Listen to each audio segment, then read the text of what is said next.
In chapter number 10, things begin to change. The king of the Ammonites had died, and his son Hanan had assumed the crown. Now, we don't know everything and all the details, but it seems fairly evident as you read God's word that the old king of the Ammonites, Hanan's dad, must have had some type of relationship with David. And they had worked together at some time, and the relationship was good.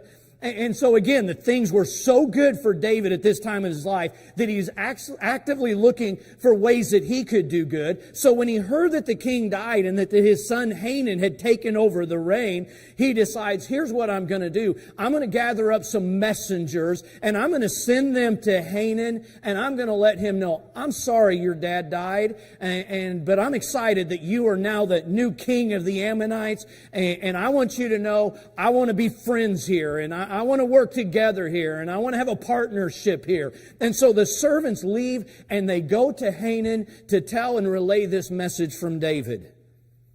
But when they get there, Hanan's friends convince Hanan that David is playing a game, and that it was an act, that David was not really there offering a hand of partnership, but they convinced Hanan that David was there spying out the land because now that his dad was dead, that David was going to come in and attack the land. It was never David's intentions to do that, but they convinced Hanan of that.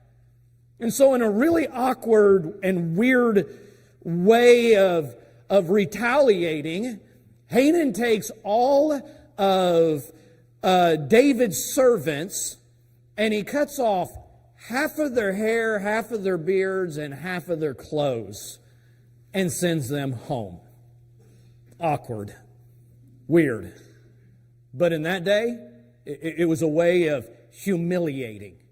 It was a way of driving home a point. In fact, you could go so far to say in that day, in that culture, when a king did that, it was declaring an act of war.